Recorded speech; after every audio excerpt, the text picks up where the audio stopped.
Bonjour à tous, j'espère que vous allez bien et c'est là tout ce qui compte. Les amis, aujourd'hui j'aimerais vous parler du principe de l'opinion contraire. Voilà, j'aimerais qu'on aborde ce sujet parce que le principe de l'opinion contraire va venir affirmer que lorsqu'une grande majorité des gens sont d'accord sur un point, en général ils ont tort. Quand tout le monde est d'accord sur un point, en général la personne elle a tort. Enfin, ils ont tort, d'accord? Donc, c'est une forme, l'opinion contraire, c'est une forme d'analyse psychologique, d'accord? Donc, l'analyse, si vous faites de l'analyse technique, si vous êtes un technicien, on distingue deux types de traders sur le marché, les fondamentalistes et les techniciens chartistes, d'accord?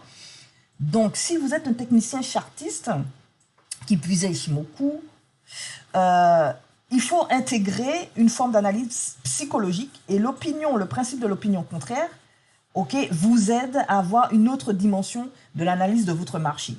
D'accord? Donc, vous aide à avoir le versant psychologique, le degré, de déterminer le degré de sentiment haussier ou baissier partagé par les participants aux différents marchés financiers. Et ça, c'est super, super important. Ça marche sur les futurs, mais j'ai remarqué que ça marche aussi très, très bien sur le Forex. Future matière première, d'accord? Le père de ça s'appelle Monsieur Humphrey Binnell. Il a considéré ce principe et l'a exposé dans un livre en 1954 intitulé L'art de l'opinion contraire ou de la pensée contraire.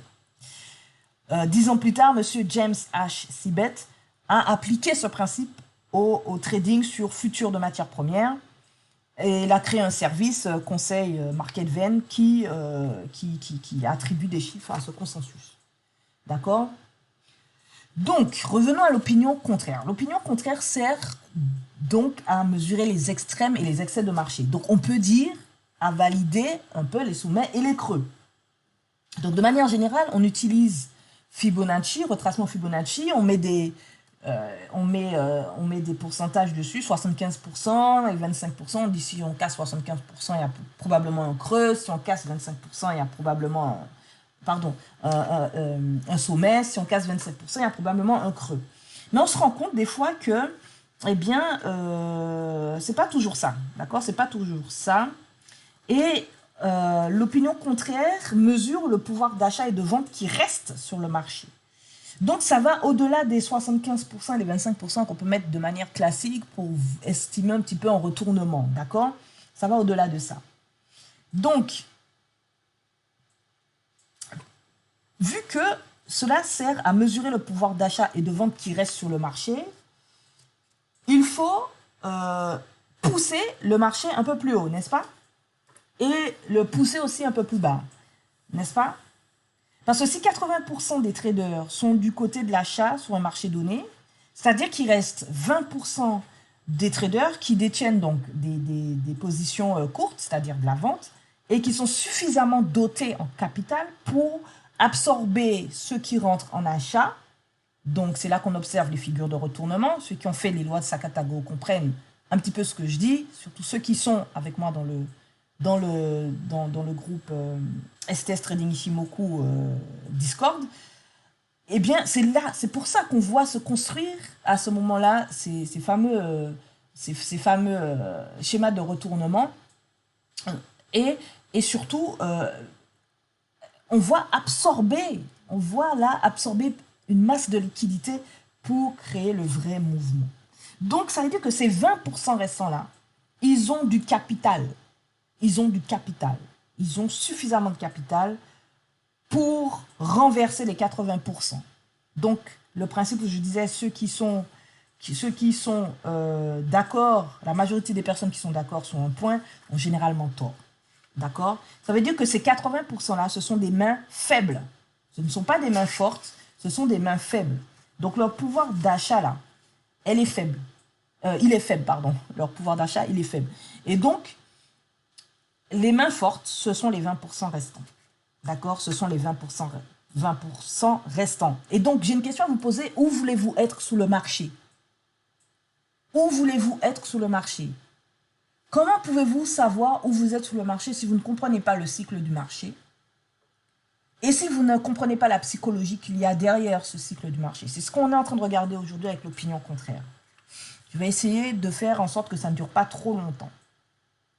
Donc, si on passe en revue d'autres facteurs qu'on va garder en mémoire, qu'on utilise ces chiffres, on va dire que le point d'équilibre, ce n'est pas 50%, mais c'est 55%.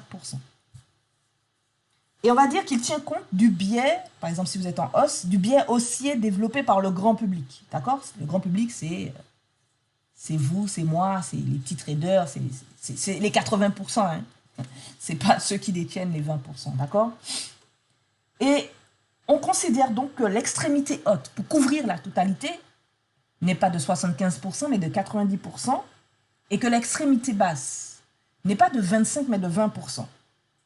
Donc, ça veut dire qu'on vient tirer légèrement vers le haut pour tenir compte de ce biais haussier. Là où, habituellement, vous allez utiliser des oscillateurs, parce que les oscillateurs, les amis, ça sert simplement à valider des sommets et des creux. Ok, vous savez, le petit graphique que vous mettez là, le RSI va aider à valider des sommets et des creux, mais aussi des divergences. Le stochastique va aider à valider des sommets et des creux, mais aussi des divergences. Vous ne le saviez pas, je vous le dis aujourd'hui. Pour faire simple, restons simples. Donc, ça veut dire que si vous venez à ouvrir une position contraire, c'est-à-dire que vous êtes dans un marché haussier, donc vous comprenez dans quel cycle vous êtes, Sakatago. Déjà, vous mettez l'opinion contraire avec Sakatago, vous êtes bien. OK? Avec tout ce que ça implique comme compréhension. Eh bien, vous prenez une position contraire, OK? Quand les chiffres sont au-dessus de 90%, c'est-à-dire que vous allez venir là où tout le monde va venir acheter dernier carat parce qu'ils sont poussés par un sentiment de cupidité. Ok? Vous mettez auprès de ceux qui détiennent les 20%. Ceux qui vont créer le mouvement, qui va ramasser les liquidités nécessaires pour partir dans le vrai mouvement. D'accord? Donc quand je dis ceux qui vont créer le mouvement, je parle de ceux qui vont venir créer tout simplement cette figure de retournement qui va venir piéger ceux qui achètent, les 80%, pour après créer le vrai mouvement des 20% qui vont venir créer le vrai mouvement, la vraie tendance. Et pareil, vice-versa, au-dessous des 20%, vous prenez aussi une position contraire.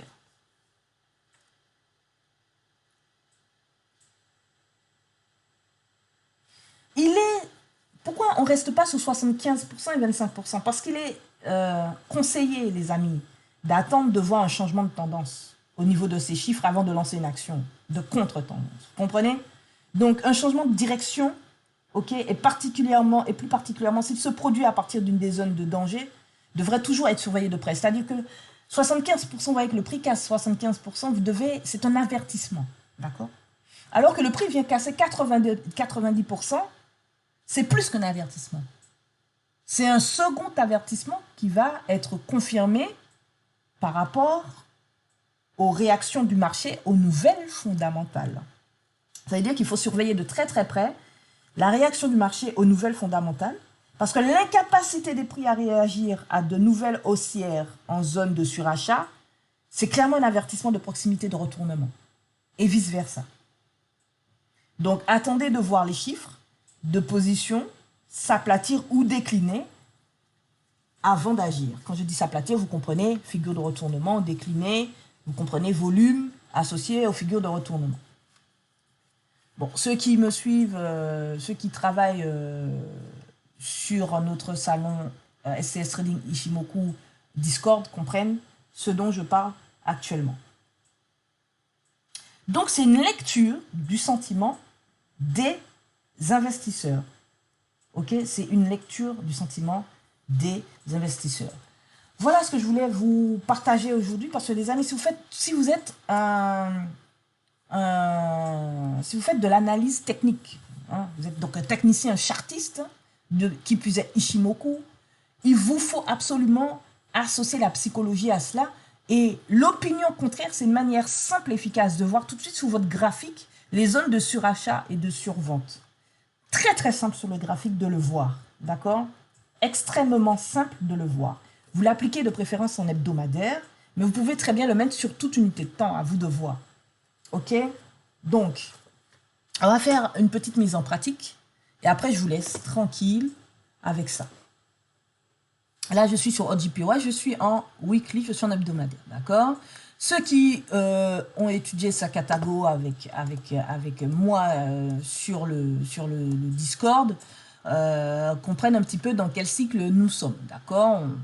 On voit très bien dans quel cycle nous sommes à ce niveau-là et ici aussi, donc il n'y a pas trop de surprises.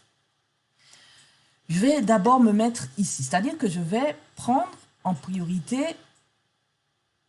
mon outil Fibonacci, retracement, et j'ai changé. Je suis venu mettre les 90%, les 55% et les 20%. C'est-à-dire que je suis venu marquer d'un point de vue graphique, directement sur mon graphique. C'est-à-dire que j'ai même plus besoin d'oscillateur. Ok, ok.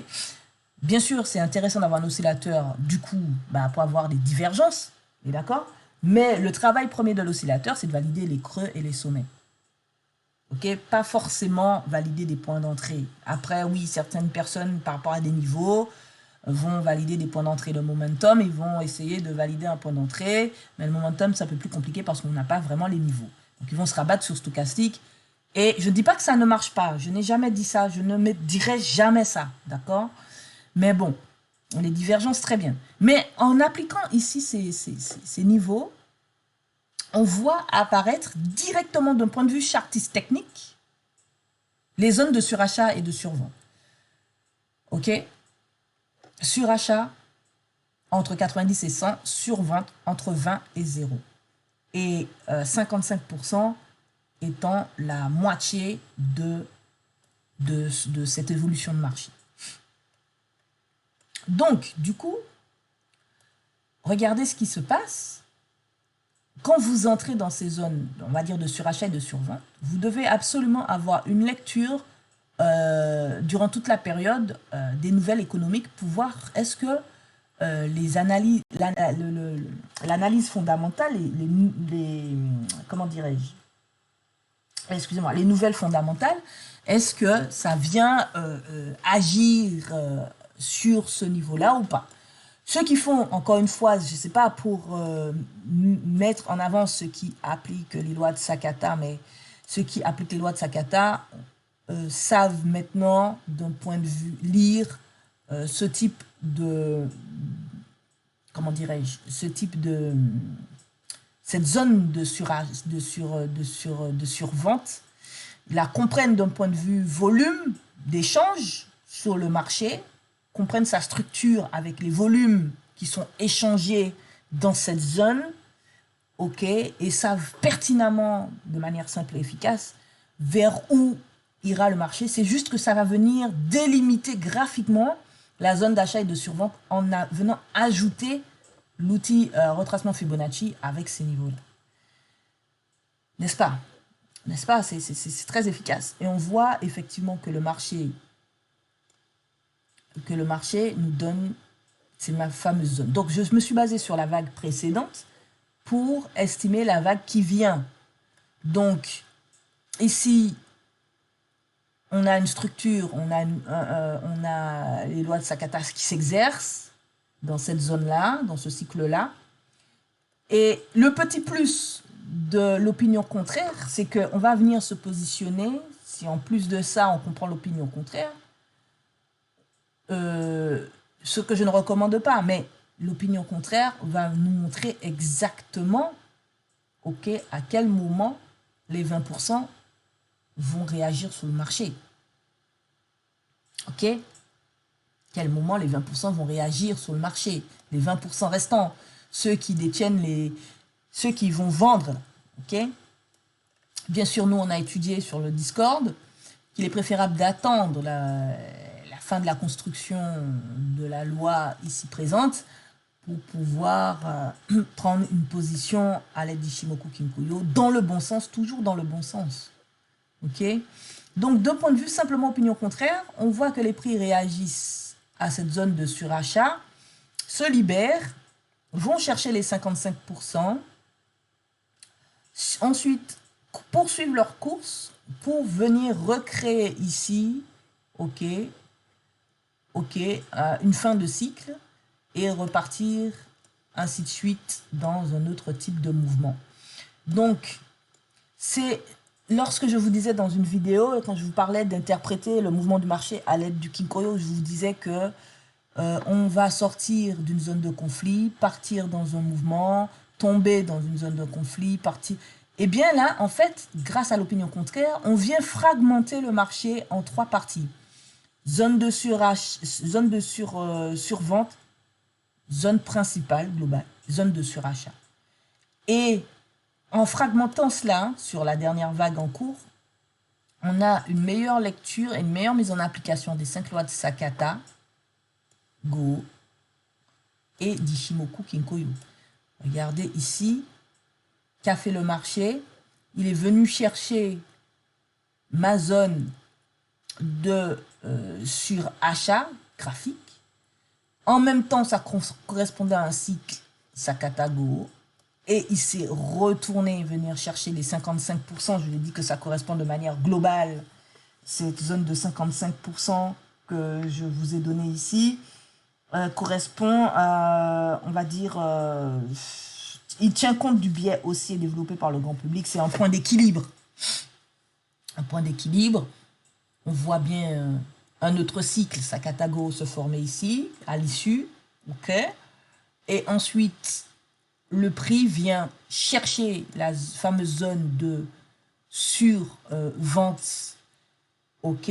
Mais il fallait associer cela aux nouvelles fondamentales. Quand on voit que le prix s'en rapproche, est-ce que le prix va percuter, va réagir profondément à ces nouvelles-là, OK, et venir ici former quelque chose de spécial? De toutes les façons, il a déjà formé quelque chose de spécial avec ce fameux V, on en a parlé sur le groupe Discord, ce fameux V, OK, qui est aussi une figure de retournement, OK, qui est qui est dû aussi aux nouvelles fondamentales, d'accord, OK, qui est dû aux nouvelles fondamentales, l'impact. Et ici, son impact, vu la zone dans laquelle cette figure s'est retrouvée, eh bien, ça avait juste un impact, c'était vraiment une figure de retournement, parce que sur le marché, ça peut être simplement une figure de continuation aussi. Voilà, les amis, je pense que c'est vachement intéressant. L'opinion contraire. Donc, si vous, ça permet de voir la psychologie du marché d'un point de vue chartiste technique. Associé aux analyses fondamentales, vous vous intéresserez à l'impact de l'analyse fondamentale sur ces zones-là délimitées. Donc, c'est une bonne chose. Et associé au Sakata Go et à Ishimoku Kinkoyo, vous optimisez encore plus votre compréhension et vos points d'entrée sur le marché. D'accord? Ici, on a eu un double top. D'accord? On a eu un double top comme figure de retournement. Ici, on a eu un... Pour parler chartiste occidental, hein. Pour ceux qui font du Sakata Go, ils savent de quoi on parle autrement. Si on a eu un triple top ici, OK. OK. Vous comprenez? Et psychologiquement, on voit aussi l'impact. Voilà. Ceux qui détiennent le pouvoir, les initiés, les 20%, hein, ceux qui vont venir créer une zone, un cycle pour piéger, créer de la liquidité pour créer le vrai mouvement, on comprend mieux, on a une lecture beaucoup plus claire et beaucoup plus renforcée de notre marché. Laissez un petit commentaire sur ça, l'opinion contraire, les amis, vraiment, si vous faites de l'analyse technique, ça doit rentrer dans votre analyse technique, c'est obligatoire, d'accord, c'est obligatoire. Je ne sais pas comment vous dire ça autrement, et vous devez associer ces différentes zones, quand vous arrivez sur ces zones-là, regardez de très près la réaction du marché aux nouvelles fondamentales, parce que vous comprendrez que l'incapacité des prix à réagir à des nouvelles haussières en zone de surachat, c'est clairement un avertissement de proximité d'un retournement, donc d'un sommet, et vice-versa d'un creux. OK? J'espère que vous avez apprécié cette vidéo. S'il vous plaît, un pouce, un j'aime, un partage, un abonnement. Venez sur le Discord, faites-nous un petit coucou. Discutons un petit peu vite fait de ce que vous savez faire, ce que vous ne savez pas faire. Présentez-vous. Et puis, à l'issue, on vous donnera accès au salon études dans lequel il y a tout ce qu'il faut pour devenir un trader rentable de manière structurée et ordonnée. À très vite sur la chaîne STS Trading Ishimoku et prenez soin de vous.